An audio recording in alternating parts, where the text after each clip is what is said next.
Our real estate's over about 1 million acres, very diversely spread over Western Queensland.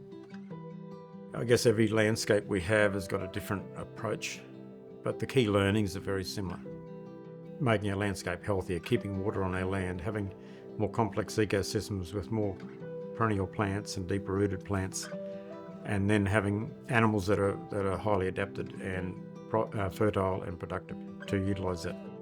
We turned 3 properties into cell grazing in the late 90s, from 94 to 98.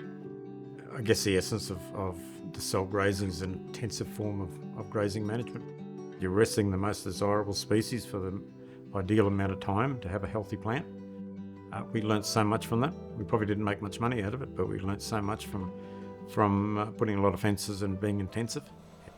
But when we got intensive, and when all of a sudden we were going out and doing things with animals every 3, 5, 7 days, and we were doing it with large mobs of animals, we created a whole new dynamic. So when, instead of just going mustering a mob of 500 or 1,000 head of cattle, we started putting 1,000 and then 1,500, then 2,000, then 2,500 in a cell, we were dealing with an exponential of any little bad habit that happened to there. So you might have 10 or 20 head in that 2,000 behaving badly. If you didn't understand it and see it, it became 2,000 very quickly. Casey's job is to get them to learn to take pressure, to get them to learn to come off pressure, to eat, to relax, to think about themselves. So her job is to get a meeting within a day. Over a 4 to 5 day process, you'll see them go from, these bellowing, stressed animal to being something that's just chewing its cud and is happy and it's got a full belly and it's just, you can put it through gates and through a race and go wherever you like, and they're just so content. If an animal's calm, if an animal's relaxed, they're a grass eater. They want to eat and be happy and sit around and just get fat. In most grazing ecosystems, you have a period when you grow your feed and you have a period when you don't grow feed.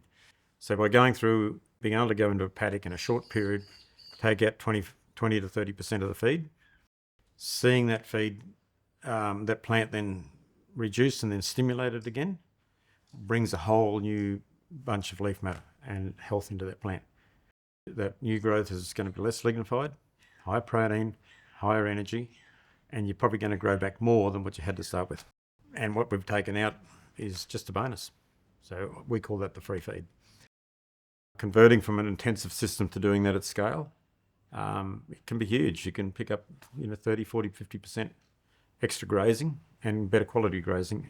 They're really simple things, but they're big for the economics of an operation. A lot of the time people look at their balance sheet or their profit and loss and they think that's what it is. That's all it is. But it's some of those non-cash things you get, like the free feed. That's the important ones for us. Having adapted animals that come in and do the same thing with high fertility.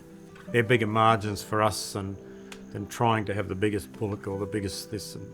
And the beauty about managing, as we manage land for that, it keeps paying you back for years afterwards. Sustainability in any business, it's about growth and it's about profitability.